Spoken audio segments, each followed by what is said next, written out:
Hello, hello. I am Mayor Watt. That is ohmTown.com, and this is the ohmTown Daily News Show for October 16th, 2022. I think it's episode 289. Every once in a while, I do this intro to let whoever might stumble across this know what ohmTown is really all about. Well, ohmTown is a news aggregator. It throws everything into ohmTown.com and into these 6 main categories, and then under them about 50 channels. I think I've got 47 that are activated right now. The others are being re-evaluated. And I use ohmTown every day, all day, to manage my information overload. My area of specialty out in the real world, I guess. I've been on the internet for a long time, and I've gotten to the point where I need to organize stuff because I come at it from a perspective of business, technology, and society, and so I need to focus some things, and that's why ohmTown was even created. And it was private for about 8 years, and then I opened it up here at the beginning of this year for the public. I think I'm going to end up having to redo quite a bit of it. I think that it's running a little too slow for everybody to access based on some feedback, but it still is functioning just fine. I want to speed it up for you all. So with that in mind, I might be making changes, but it won't impact anything. It should be pretty frictionless for anybody who becomes a citizen of ohmTown. And you can still do that right now. Just go over to ohmTown.com, sign up, become a citizen. You get full access. There are no ads. I'm not interested in ads running on my site. I don't think there's even a Google AdSense tracker on there anymore. But you know what, my browser says that there isn't anything there, because I've wanted to speed up the site, and it was actually the slowest thing on my site. At any rate, I've already selected a bunch of articles. Let's get into today's news. If you have any questions or comments, feel free to throw them into the chat. That's why we're here, to have a conversation. If you type in !showbot, you'll actually be able to follow the link that's provided and go over to ohmTown.showbot.tv and vote on the articles that you find interesting. Or you can actually hit !S and provide a link to an article, and I'll grab it and I'll take a look at it and see if we can include it either into a channel at ohmTown or talk about it live right here on ohmTown Daily News Show. I do plan at the beginning of the year to extend the hours of which ohmTown is operational. I'm actually going to have a 24-hour stream going that's just kind of chill music and something interesting. You'll have to wait and see for that. I will actually, that'll be happening maybe in about 2 weeks, maybe less, depending on how fast I can get to that project.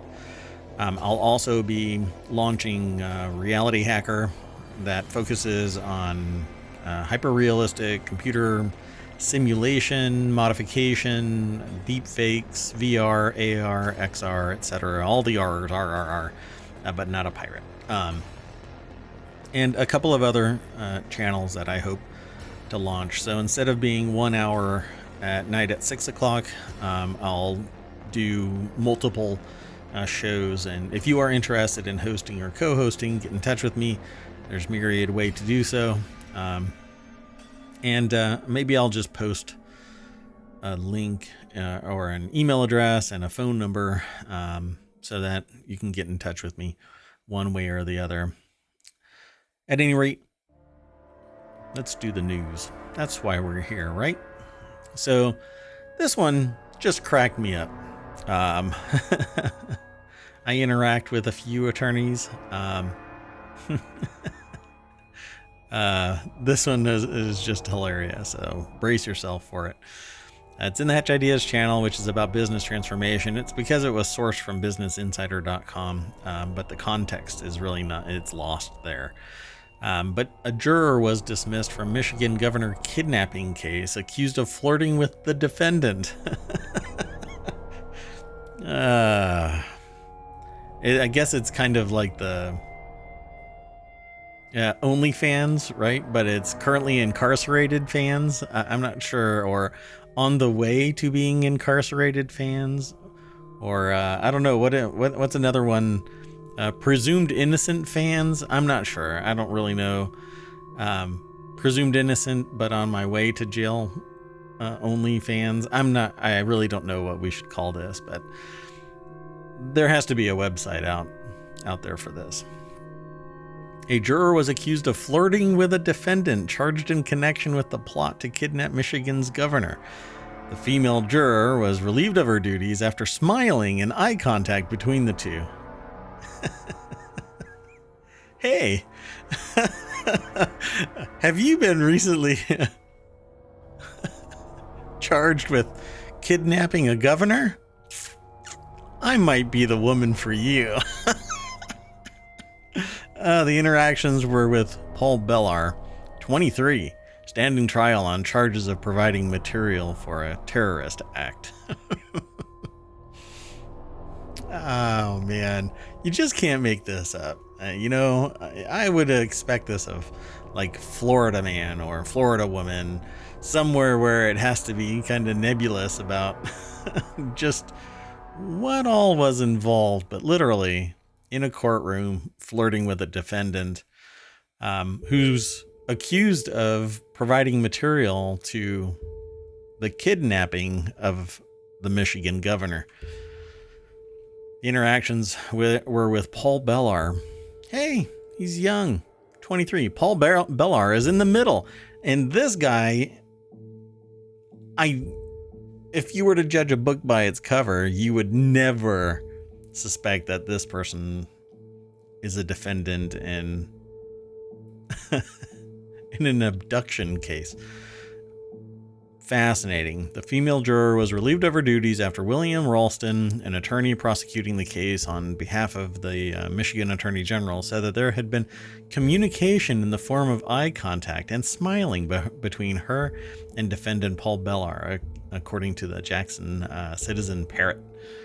It didn't happen just on one day. It happened over multiple days, Judge Thomas Wilson told the local news outlet, adding, "I decided it's safer to err on the side of caution." He said in his almost 35 years of experience in law, he had never seen behavior like this. I can't stop laughing at this because who flirts with somebody that's in the middle of a trial? Just wait. Come on. The dude's not Johnny Depp. In August, two other men, Adam Fox and Barry Croft Jr., were convicted in the plot, in which they sought to kidnap Governor Whitmer from her vacation home. I wonder if she's so predictable that they knew that she was going to be there, Hey, I'm going on vacation. Going on vacation. Go and abduct me over there.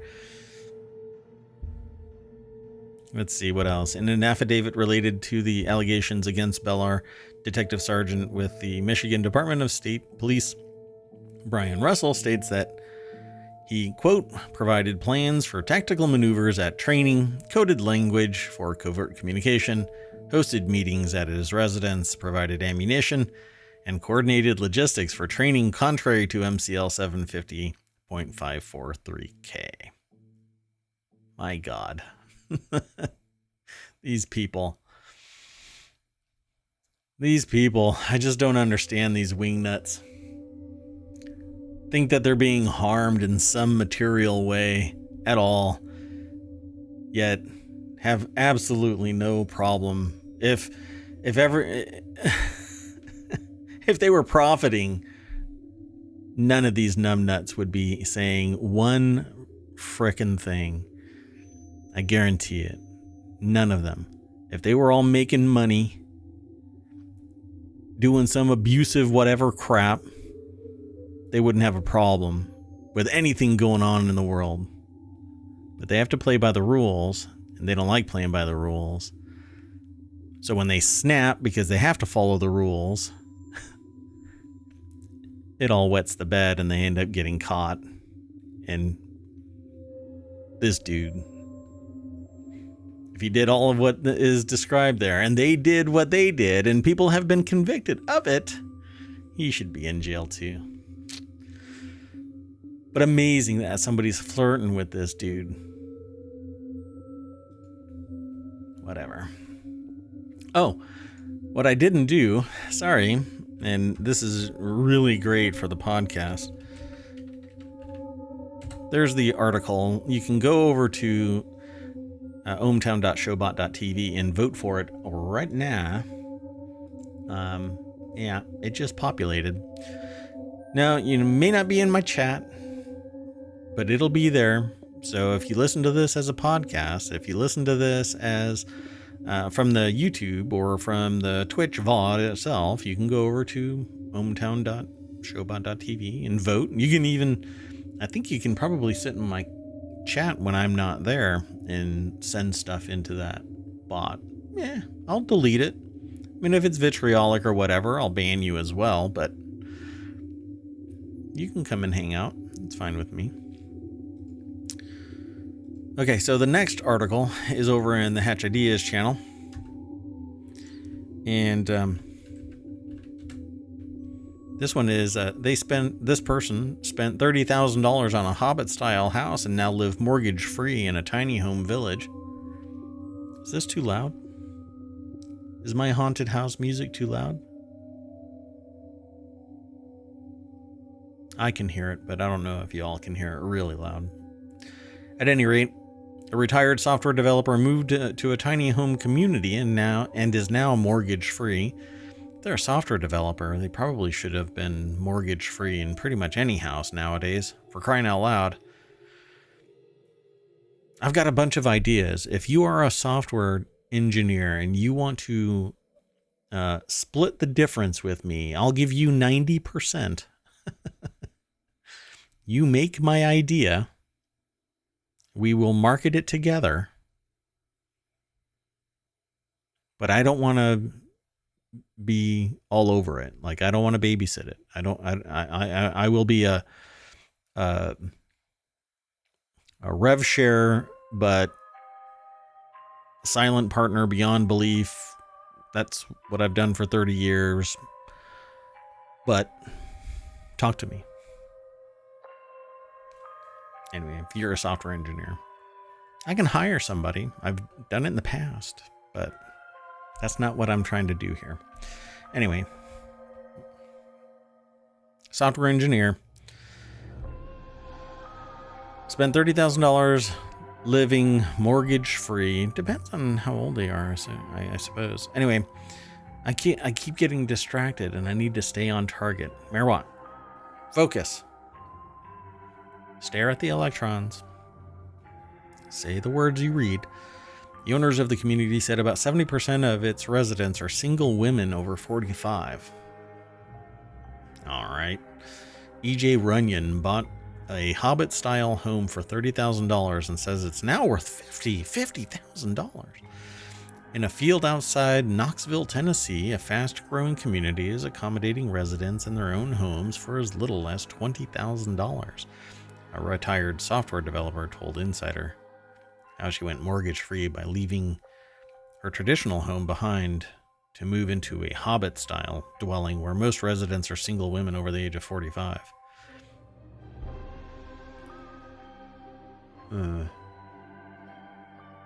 Let's move over to, yeah, okay. So, Ryan Hogg over at BusinessInsider.com wrote this article, and let's scroll down here. Family from 170 total strangers. I guess that's a phrase from within this article. Let's see. E.J. Runyon, an author, moved to the community after living in New Mexico and New Hampshire. When she realized that she could afford to buy a home outright, the 65-year-old spent $25,000 on a bespoke Hobbit-style home in 2020 and another $10,000 in renovations and 3 years of ground rent to live in the community. The home was designed by Incredible Tiny Homes, which made some adjustments to the property at Runyon's request. Well, I want to see it. Oh, so you can actually see this. It's a link. You'll have to watch. I don't stream other websites stuff usually. Although this is a YouTube link, and I guess you could watch it. But homeowner sees tiny hobbit house for the first time. Hopefully they have some pictures in this article. It says Runyon says she wasn't a hugger before she moved to the enclave, but after setting up a support group for tiny home residents before moving to Tennessee, she's found intimacy easier. Runyon will go for breakfast with other residents on Sundays while there are 4 libraries in the area. She says she's helped get over the loss of a friend last July. That's sad. But if that's how tight they are, I'm not interested. Tiny home community, The Beach, is outside Knoxville, Tennessee. Yeah, that's just too tight for me. I'm just not that interested in being jam-packed like that. Give me a pad in 10 acres and I'll be happy. The story echoes Nomadland, a film based on older Americans who live nomadic lifestyles in vans or RVs after losing jobs or houses. With housing costs soaring as mortgage rates rise in their highest level since 2006, Americans are finding new ways to settle down. Many have opted to live in vans, while one person told Insider how she has decided to sell her van to live mainly out of her car. Right on. I mean, that's fine. That's, you can do that. But if you've got family, if you've got children, it's pretty impossible to do that. And even tiny home living with kids, if they're trying to go to public or private schools, or your significant other has to commute to work if they do it, it's not for everybody. But I would love, actually, I say that I would love to live in a tiny home as long as it's out in the open. But I still need like high-speed internet and plumbing. I'm breaking the fourth wall here because ohmTown is supposed to be a virtual community. Not really real. It's all electrons trapped on the wire that is the internet. Or a series of tubes full of water and cats. Anyway, do you want to spend $30,000 on a Hobbit-style house and live mortgage-free in a tiny home village that's in Knoxville, Tennessee, or any place, actually? Although, again, this thing is called, what is it? The Beach? Or something like that? Where is it? This is just not good for business. Where is it? Hold on. I'll find it. No, this is not good. Yeah, I'm not going to be able to find it. This is driving me nuts. Okay, I'm just going to move on. The next article is artists say AI image generators are copying their style to make thousands of new images, and it's completely out of their control. True. Hate to break it to you, but style, I don't know. I mean, one person's style, not only can it not really be protected, not really, but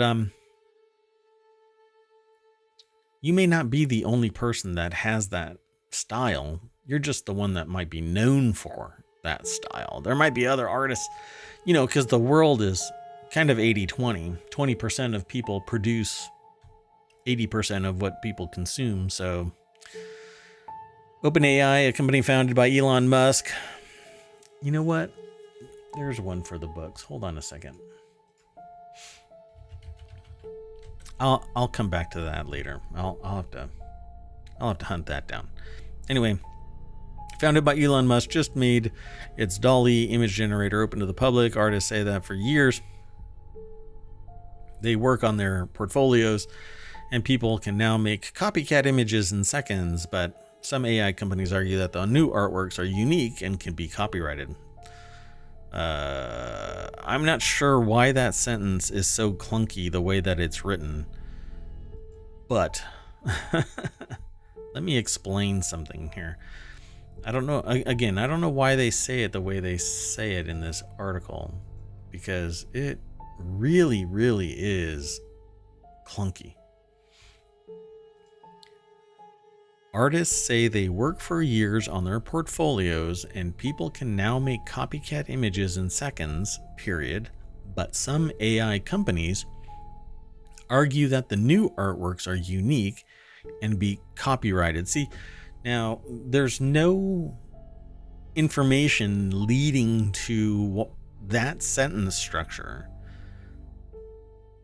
Okay, why would AI companies assume that they can't be copyrighted so that they argue that, well, it's unique and you can copyright it? Well, let me explain, because it doesn't seem like it's doing that in this little snippet.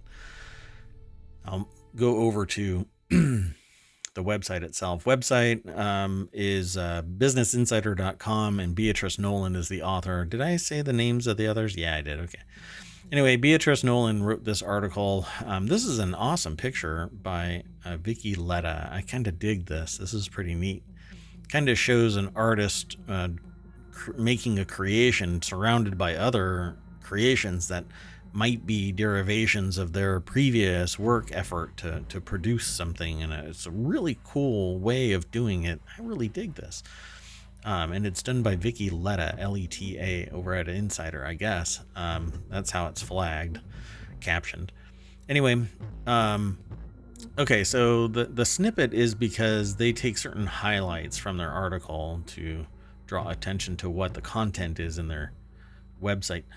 But there is a serious legal issue here with AI-generated artwork, and that is that a copyright can really only be applied to something that's created by a human. That's why when that, I can't remember, it wasn't a monkey. Anyway, took a picture of themselves, took a selfie, right? Nobody can own that copyright because it's I think it's a bonobo or something like that. Anyway, the animal took the picture and therefore it can't have a copyright, because just because it was your camera, it doesn't mean that it's your copyright. It was their artistic creation. It was their artistic mechanism in place. So they get, whoever it is that pushed the button at that time to create that artwork, that is their copyright, except AI. AI is artificial intelligence. It is a program, but it's not being driven by anybody. It's driven by a whole bunch of inputs. Sorry, I hit my mic. It's driven by a whole bunch of inputs, but there is no human at the helm other than maybe keywords, and one might be able to argue that in court. But right now, copyright doesn't apply. Nobody's taken it to court yet, not that I know of. But if somebody wants to take something to court, they can. And I think that the right attorney, the right person, the right amount of money being thrown at this might be able to legitimize copyrighted works, even if they're AI generated copyrighted works, because a human being is throwing the guidelines in. I think that is the argument that might be able to turn this around, but you're going to have to find case law to riff off of, because there is no case law that I know of, and I've gone searching. I may not be the best legal investigator, but I have yet to find anything that has to do with AI generating works, other than in a game simulation where it generated stats and names and skills and everything else. And I can't remember. I think it's an Activision Blizzard case that was actually sustained, I think, on appeals as well. Again, if I can remember, I will go and look it up. At any rate, these artificially intelligent created works, they have no owner, arguably, because of the structure of copyright. Rutkowski's name has been used to generate around 93,000 AI images on one image generator, Stable Diffusion, making him far more popular search term than Picasso, Leonardo da Vinci,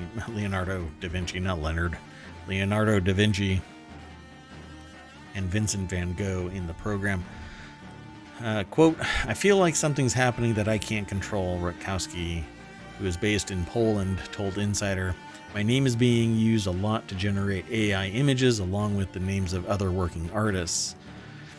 Yeah, but again, there are other artists that have similar work. It just happens to be that they're the big dog on the block, so they're known.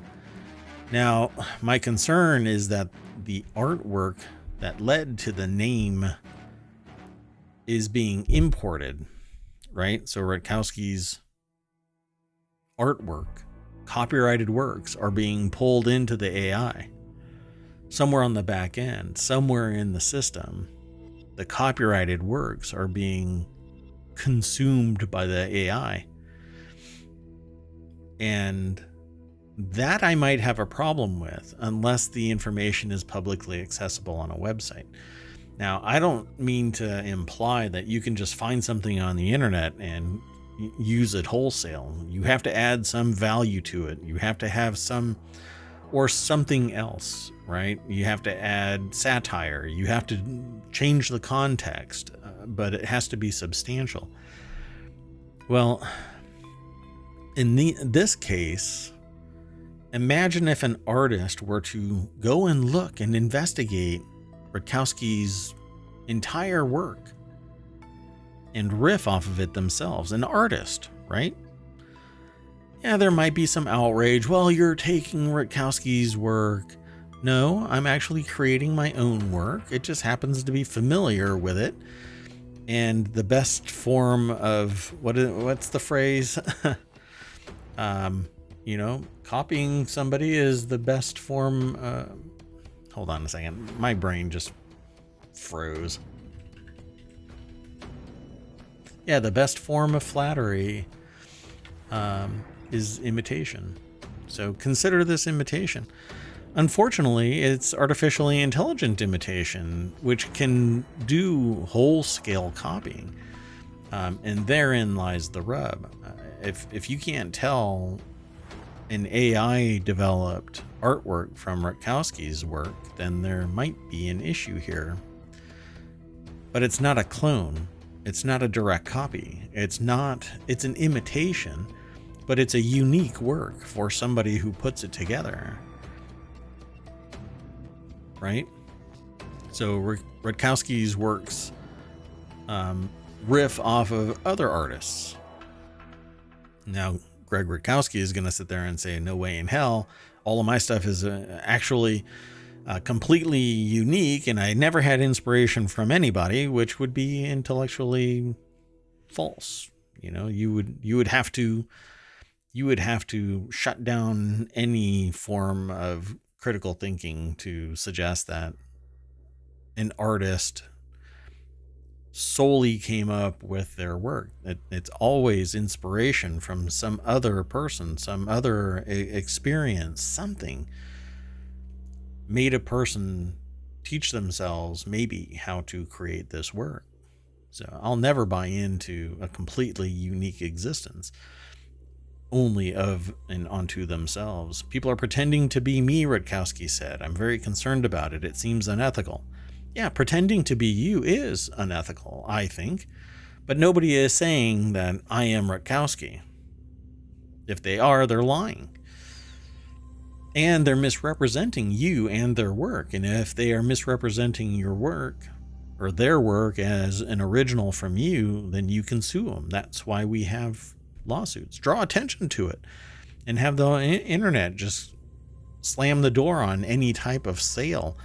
But again, somebody's going to like that work, whatever it might be. Even if it's similar to you, it isn't you. People are selling prints made by AI that have my name in the title, something like Rusty Robot in a Field in the style of Simon Stollenhag, which is a super aggressive way of using this technology. No, it's not. They're saying it's in the style of you, not you. But I've been telling people for years, if I can take what you do and put it into a series of steps, you can be cloned into a bot, either a computer bot or a technological machine bot. And if it has to manually paint it, because all of this isn't manually painted, it's just two-dimensional. You can print it out and it's still two-dimensional. If everything a person does can be turned into an algorithm, you're a bot. There is no strategic advantage to that type of environment. If I can turn what you do into a bot, into a series of steps, it's an algorithm, and that algorithm directly translates into automation.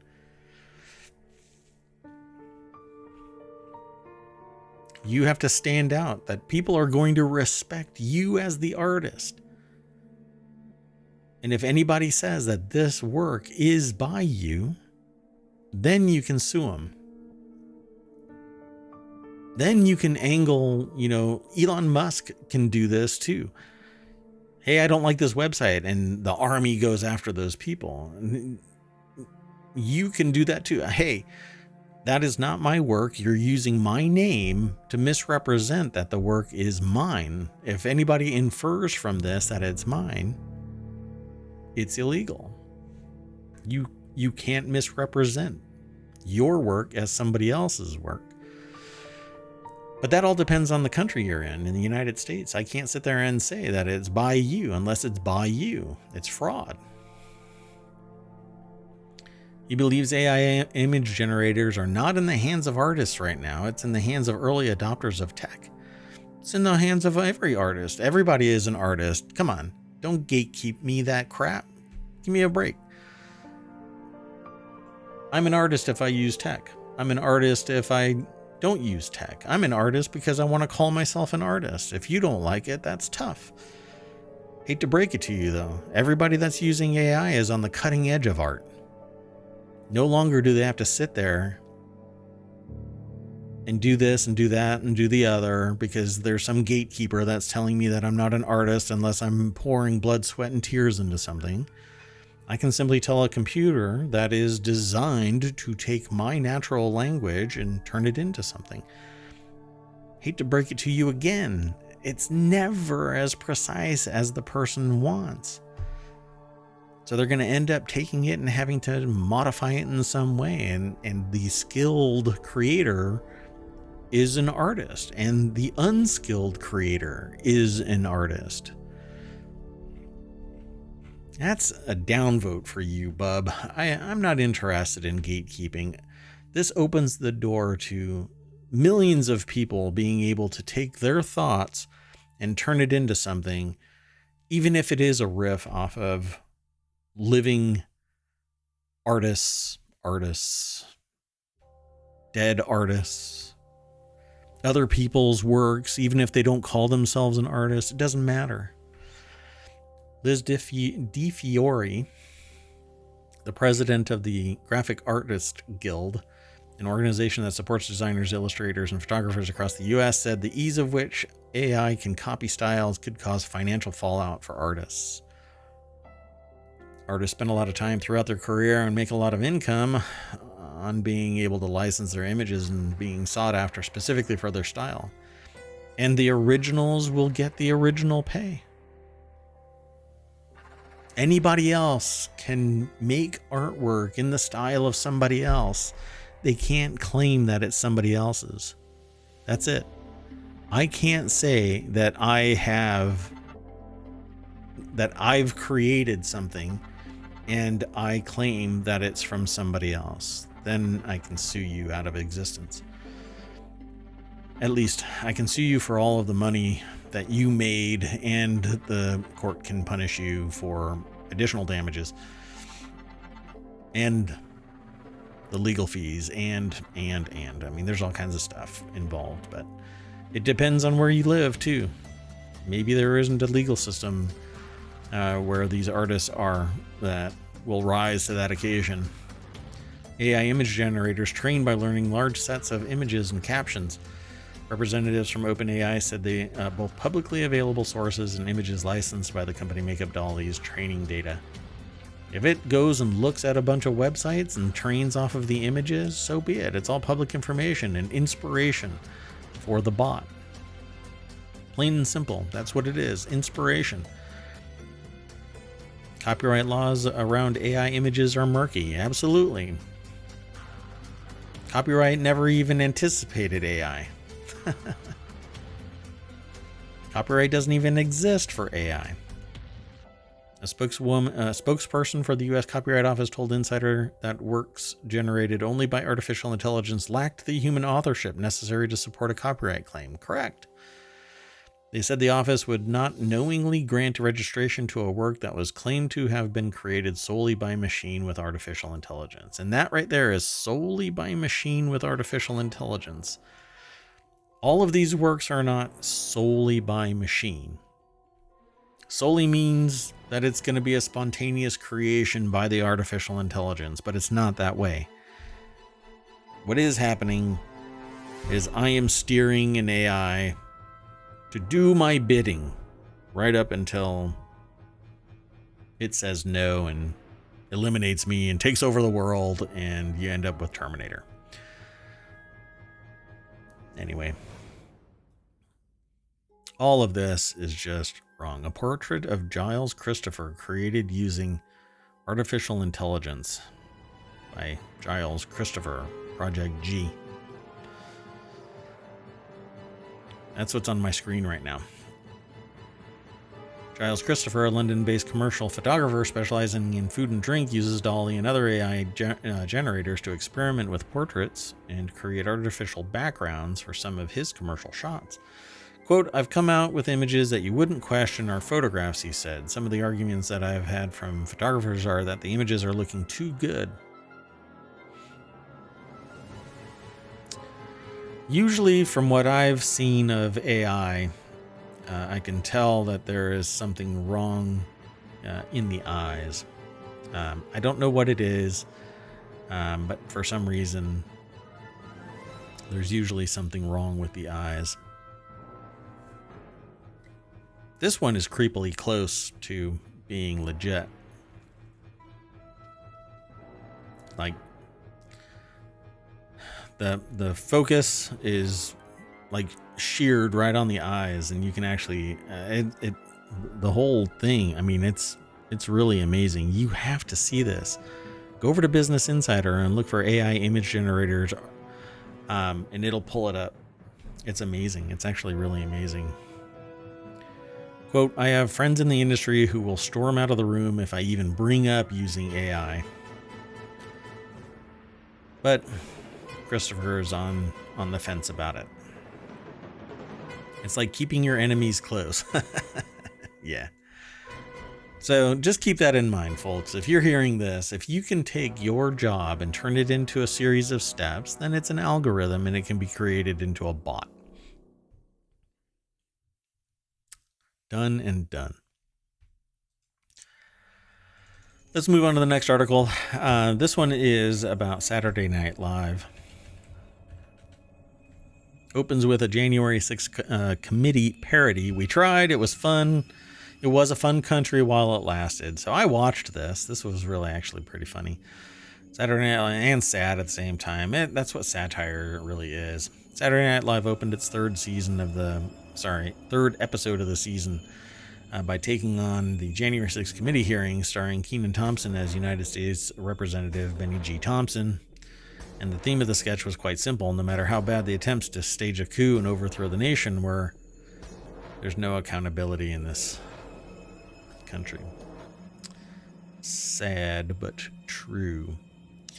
At least for some. If you are rich or connected, politically connected to the rich as well, then you are immune to pretty much anything.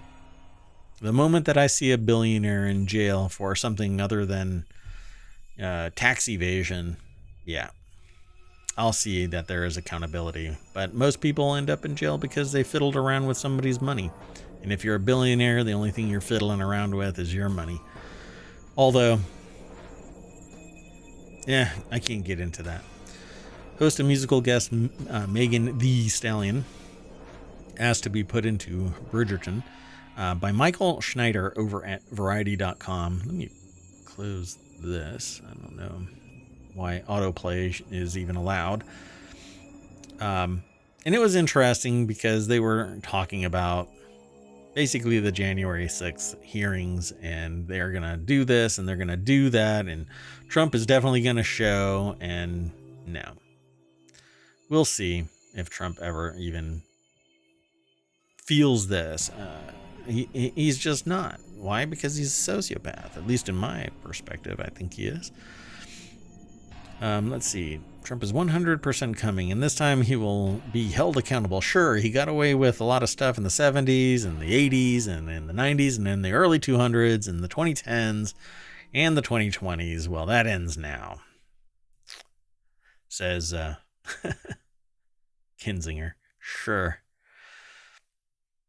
Anyway, there's a whole lot more over at this article, but that's the nuts and bolts of what the article is about. January 6th committee parody from SNL. It's over on YouTube. You can watch it right now. Go and check that out. The next article, which pulls us away from the politics, is about Minecraft. And it says Minecraft Legends shows off its 4-player co-op in new gameplay video. This was yesterday. Today, which is part of the 24 hours for which the show actually focuses on. Today's Minecraft Live saw a lot of neat detail emerge around Minecraft Legends, the real-time third-person strategic spin-off of... Now, see, some people were saying it's Mojang, and other people are saying that it's Mojang, and all day during this Minecraft reveal thing was Mojang. Ever-popular blocky world. We learned that Minecraft Legends will launch in the spring of 2023 and got 2 cinematic trailers and a long string of 4-person gameplay as a team attacks a piglin base. In it, 2 developers from Mojang and 2 from Blackbird Interactive gather a team of overworld mobs and use them to attack the invading piglins. It also shows how resource gathering works as allies gather resources for the players to build with. And the allies auto-build for players who can select from a variety of pre-designed structures to put into the world. And they'll also place spawners, which the players use to recruit units like golems, zombies, creepers. I think it's going to be kind of tower defense-y kind of a thing, but more interactive and more wherever you want to. Minecraft Legends was announced this year, a kind of third-person action RTS in the vein of Nintendo's Pikmin or Codemasters Overlord series. The authors of this knew that you'd lead the overworld in force against the invading monsters of the Nether, and they knew that there was multiplayer, but this is the first time that it'll be up to 4 players cooperatively. They didn't know yet if there will be crossplay, but Mojang said eventually add just that to the spin-off Minecraft Dungeons, at least between Xbox and PC. So now they're, at least in Minecraft Dungeons, you'll get crossplay. So let's go over. This article was written by Jonathan Bolding for PCGamer.com. And yeah, spring 2023 Minecraft Legends, kind of a semi-open world, I think, Minecraft RPG style thing. I'm interested in it. I don't know if I'll yeah, I just don't know. It's not really pure open world. It's not really MMO. It's kind of RTS, but I don't know. It's weird. It's an interesting concoction of features. So you see all kinds of new mobs in it, new golems, also wild and strange piglin enemies like a lava launcher and some crazy centaur pig and some gemstone pig, according to the author. It was fun to watch, but I don't know what it's really going to be like until it hits the ground. And this is going to be kind of a Microsoft developed kind of a thing with Mojang, because Mojang is part of Microsoft. And other developers putting all their, spoons in the stew. Who knows what it's going to look like at the end of the day. But we will soon. So, a quick shift. This one, not so happy. Sorry, folks. This is just the nature of life. Teen suspect in Raleigh shooting could face adult charges. So this person decided to, I think it was, shoot 5 people. The article is over in The Hill. Julia Shapiro is the author of this. A 15-year-old suspect arrested in connection with a Raleigh, North Carolina shooting that left 5 dead could face adult charges, and I think that they should face adult charges, and the parents should be brought in and questioned as well, because I'm really curious where the parents are during these things.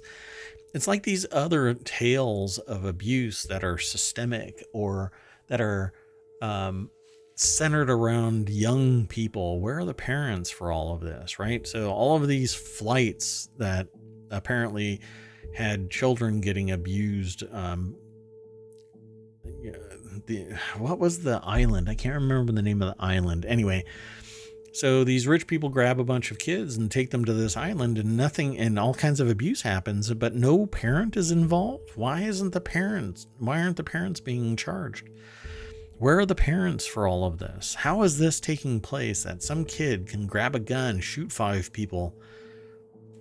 How is this happening in the 21st century?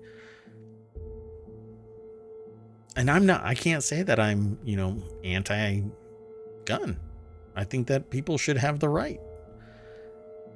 But why do you need 500? Oh, I know, because why do I have to ask why you need 500 guns or 2,000 rounds? Or you think that the end of the world is going to come and the zombies are going to attack, or the government's going to come after you, or all kinds of stuff, but it's not going to happen. Not unless fascists move into the government.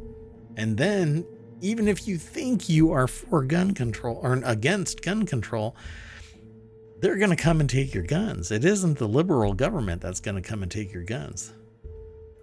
All that the liberal government wants is gun control. Some way of knowing that a person with a gun isn't going to just take their gun and go shoot up a mall. I know that malls are old school, but they're not going to go and shoot up a nightclub. They're not going to go rampaging through the neighborhood. Some form of gun control, not taking them away from everybody en masse. Control, require people to get training, and not, hey, I own a gun and I can teach you how to use it. No, you need to be licensed to teach people how to use a gun, and then you teach people how to use a gun. That's fine. All of this is fine. Gun control. Obviously, this was a failing of gun control. Obviously, this was a failing of coping skills. This was a failing of the parents and society around it, which I guarantee you people are going to sit there and go, oh yeah, we knew that there was a problem. Yeah, dozens of people are going to pop up out of the woodwork and go, oh, yeah. We knew this person was already on the police radar. And if not, then go and look at the parents. And there's going to be something there. Peel back the layers of this event. That's what a good investigator is doing right now. Peeling back the layers of this.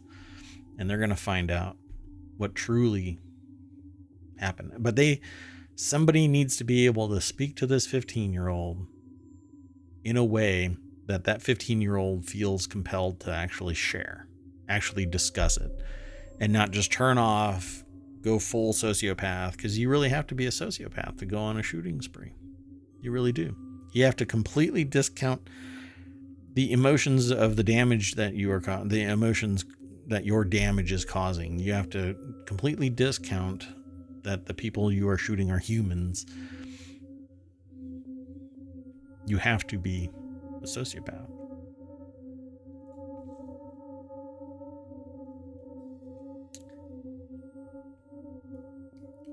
And those that don't have to deal with it.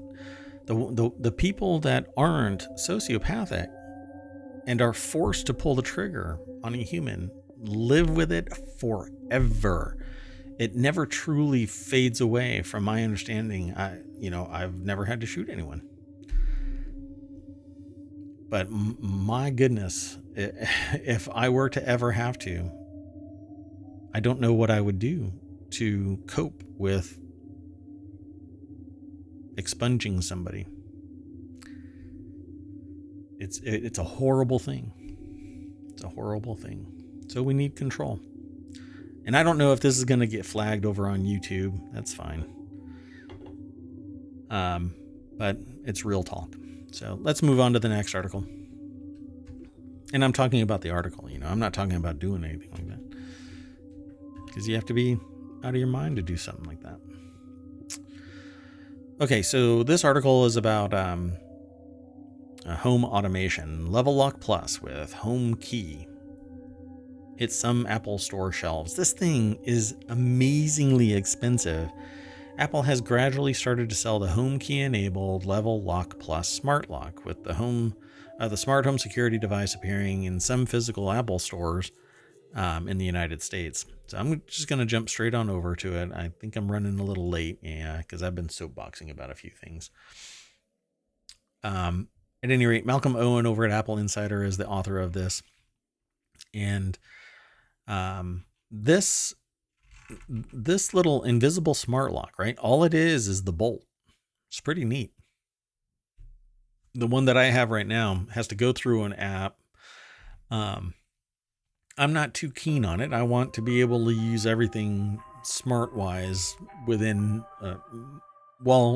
however I want to, really. And this might do it for me, right? This would be pretty cool. It's sleek, it's stylish.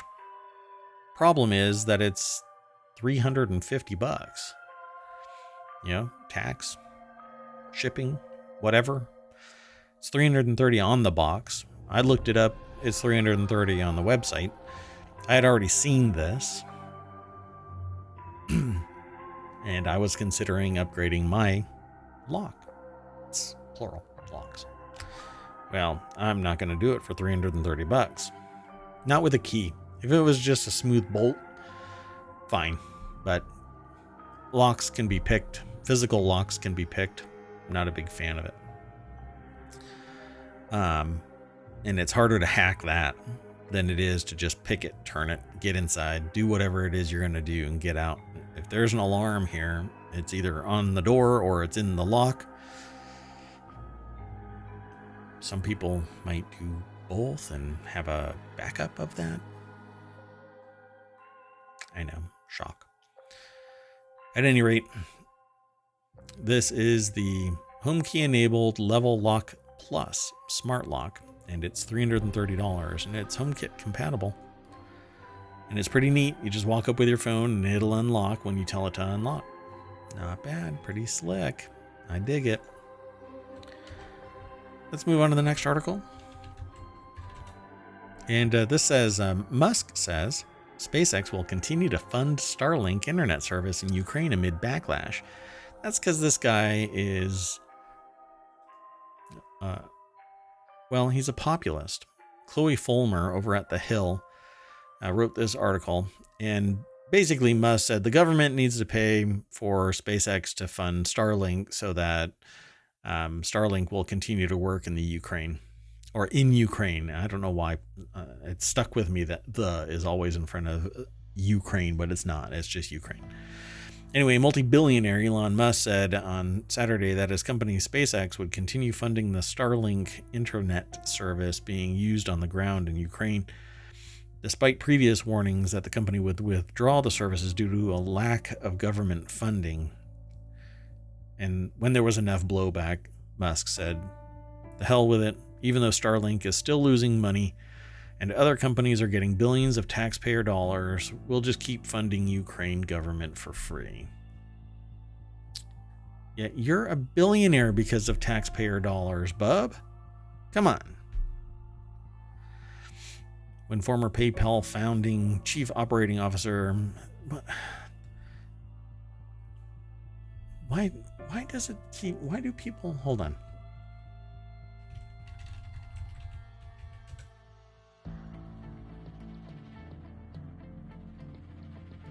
Yeah, PayPal was originally established by Max Levchin, not Elon Musk.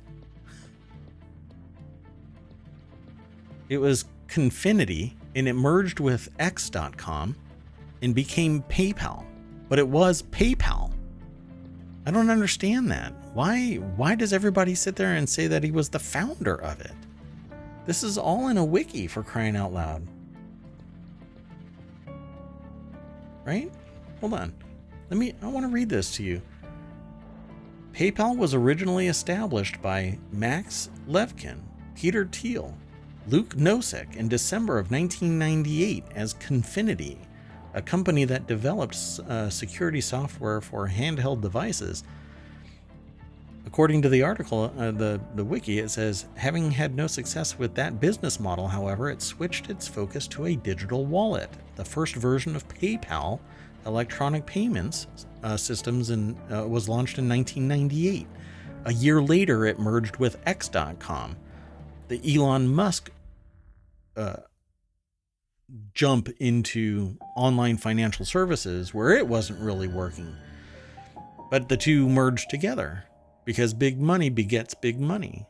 But the reality of it was that PayPal existed before Elon Musk. Quit saying that he founded PayPal. He didn't. Just like he didn't found Tesla. Ah, man, there's so much crap involved with this. Anyway, the populace decided that he was going to stick with it. This guy lives and dies by the populist perspective. If enough people yell at him, then he'll go the other way. Oh, okay, fine. I'll keep paying for it. Let's move on to the next article.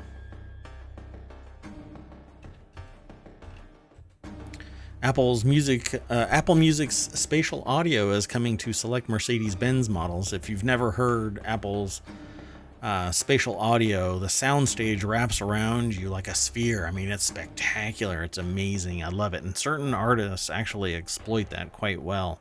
Well, Mercedes-Benz announced today that it's bringing support for Apple's Apple Music's. I keep saying it. It's Apple's Music's. No, it's Apple Music's spatial audio to certain vehicles. Apparently, as you might have guessed, the integration doesn't come cheap. Mercedes-Benz is starting to add Dolby Atmos to its top-of-the-line Maybach S-Class, as well as the electric EQS and EQE models that come with the automaker's latest MBUX, or Money Bucks. I think that it's Scrooge McDuck's car. Interface with a 31 speaker Burmester 3D, I don't know, audio scope. I don't know where. Let me look at the whole article. It's written by Emma Roth. Thanks, Emma Roth, for making me question my decisions. It's the first time Apple Music's spatial audio with Dolby Atmos is available natively in a car, if you can afford it. So it's a 31 speaker Burmester 3D or 4D sound system. While the vehicles themselves cost upward of $100,000, this doesn't even include the additional 4600 3D or 6800 4D Burmester sound system that some vehicles have as add-ons. Yeah, upwards of $100,000, probably a little bit over that. Anyway, there are, if you look for Apple Music's spatial audio, and there is a list of artists that actually exploit it, and I can't come up with them right off the top of my head. I have to be prepared for this thing, but when you hear it, you'll love it. The sound stage is just amazing, so go and check it out. The next article, and I might end up running a little late tonight, but the next article is radioactive waste found at a Missouri elementary school. I'm probably not talking about their computer science program. Environmental investigation consultants have found significant radioactive contamination at an elementary school in suburban St. Louis where nuclear weapons were produced during World War II. What? Florissant, Missouri. There is a significant radioactive contamination at an elementary school in suburban St. Louis where nuclear weapons were produced during World War II, according to a new report by environmental investigation consultants. This is by the Associated Press, and ABC News is where it was aggregated from. The report by Boston Chemical Data Corp confirmed fears about contamination at Jana Elementary School in the Hazelwood School District in Florissant, raised by previous Army Corps of Engineers study. How old is that study? Hold on a second. The Corps has been cleaning up the creek for more than 20 years. The school sits in the floodplain of Coldwater Creek, which was contaminated by nuclear waste from weapons producing. Nuclear waste from weapons production during World War II. All right. The waste was dumped at sites near the St. Louis Lambert International Airport, next to the creek that flows to the Missouri River. God, all of these people should be charged. It's so disgusting.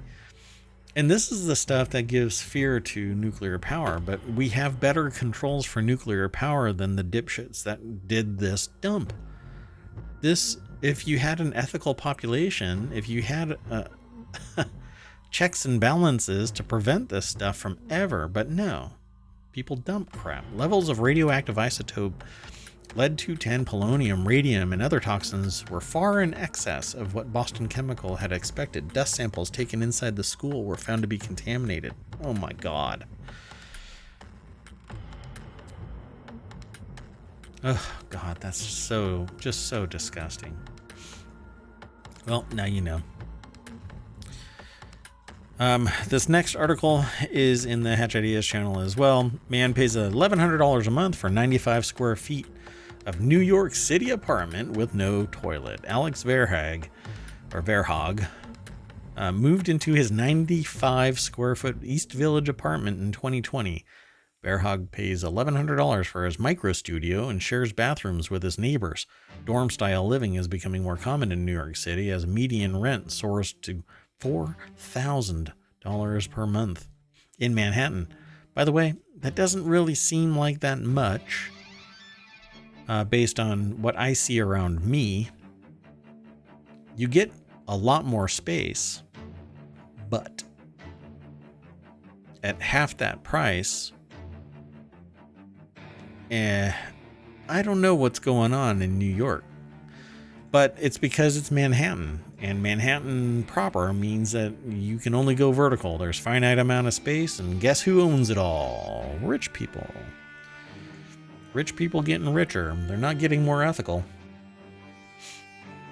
In an effort to afford living in one of the most costly U.S. cities, New Yorkers are opting for tiny apartments where they can share bathrooms with their neighbors. Just wait until they're hot seating the toilets. That's peak. Jordan Hart over at BusinessInsider.com wrote this article. Dorm style living. That's not dorm style living. Except for being able to leave. That's prison style. Let's see. Hold on a second. Let's look this up for a second.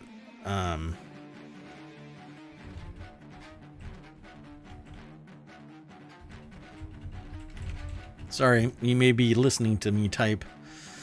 Yeah, so that apartment is twice the size of a standard jail cell, except that the jail cell actually has its own toilet and sink. Yeah. Might be half the size, but at least you get a private toilet where you can make your own prison hooch. Alex Verhaag, 23, pays $1,100 for 95 square feet of apartment in Manhattan's East Village. Whoever is renting that out, man. Oof. That just seems like some unethical level renting there. Living here can sort of feel like you're in college dorms because of the shared amenities. Sometimes you'll see your neighbors in a towel or a bathrobe. You just sort of get used to it. That's inhumane. Unless you're in college, you shouldn't have to deal with college living. Bearhag's living arrangement isn't uncommon for those who need affordable housing in Manhattan. He and his fellow New Yorkers have taken to TikTok to share their uniquely small setups. Yeah, that's how they can make more money than working for a person who is forcing them to work 40 hours a week. I don't know. It just seems really wonky. Elena Radazzo says she lives in the most affordable apartment in New York City for only $650 a month. The catch, she must leave her micro studio and walk past neighbors to use the bathroom, which, while separate, is private. Randazzo's tiny apartment, 80 square feet, includes a tiny kitchen with a 2-burner cooktop, mini fridge, microwave, and a sink. A tour of her apartment garnered over 2 million views on TikTok. Yeah, you have to take to TikTok. This is the same thing that has happened with other things. It just has to be a flaming dumpster fire for people to pay attention and pay for the privilege of watching somebody else's existence. And unfortunately, that's what's probably going to be making more money for these people than their gig. But I don't know for sure. What do they do that makes them have to stay in New York? Maybe they love New York. Maybe they don't know anything different from New York, or they know something different from New York and they really like New York that much more than wherever they were from, right? The context really matters to me. So I'm really curious, what would motivate someone to want to stay in a 80 square foot place in New York where you have to walk past people to go to the bathroom?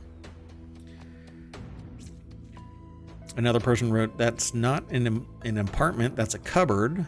And one person said, that's shocking. I've seen prison cells bigger. Actually, the standard U.S. prison cell is 48 square feet. 4.5 meters squared, by the way. Just want to let you know. I don't know about the height. Anyway. Yeah, there's other examples of this, but median income in New York City is $52,000 a year, but median rent in Manhattan is $4,000 a month. So $48,000 will leave your pocket out of your $52,000 a year salary, which when people talk about this, they never account for taxes. What really should happen is 25% from your salary should just be taken off the top when somebody says that, or at least make the caveat when you write. How many people actually think about the amount of taxes that are being pulled out of a paycheck when somebody says, "Hey, I make $52,000 a year"? No, you don't. You make somewhere around $40,000 a year because $12,000 is being taken out for taxes, if not more than that. Anyway, I think it's despicable, but rich don't get rich by giving everybody an opportunity that is on par with an ongoing concern. Nope. Millionaires become billionaires by exploiting the actual need for people to have food on their table. That's how they have the Ferrari pulling into the assigned parking spot while you have to trek from Jersey to work in Manhattan or Silicon Valley. Anyway, iPad Pro update may not add mini LEDs to the 11-inch model after all. Apple's update to the 11-inch iPad Pro probably won't gain mini LED backlighting like its 12.9-inch counterpart, an analyst claims ahead of Apple's speculated October launches. The 12.9-inch mini LED. Apple is thought to be preparing to introduce the new iPad models in October of its release schedule, though it seems to be more likely to be a straightforward press release announcement than a full event. Well, That would ruin my day because I just bought an 11 and I think I'm out of its return window. Apple's update to the 11-inch iPad Pro probably won't gain many LED backlighting like its 12.9-inch counterpart. I think I'm just going to drop that right there. That's really all that there is to it. I would love to have gotten an M.2, but they didn't release the M2s for the iPad Pro. At least not when. I don't think they released it yet either, at all. Not just since I purchased, not when I purchased it, but I don't think they've released it at all. At any rate, that is it for today's ohmTown Daily News Show. Thanks for swinging by. I hope you enjoyed the show. If you're listening to it in the podcast, please stop by 6 p.m. Eastern every day. That's when the ohmTown Daily News Show is on Twitch. Go over to twitch.tv/ohmTown. I'm also storing everything over on YouTube and as a podcast. You can always download that wherever your podcatchers are. And if you go over to ohmTown.com, you can actually listen to the podcast there too. Although it may not update as frequently as it should. It's supposed to be automated, but sometimes it just doesn't do it. I blame caching. At any rate, again, I am Mayor Watt. That is ohmTown.com, and this has been the ohmTown Daily News Show for October 16th, 2022. I'll see you later. Bye-bye.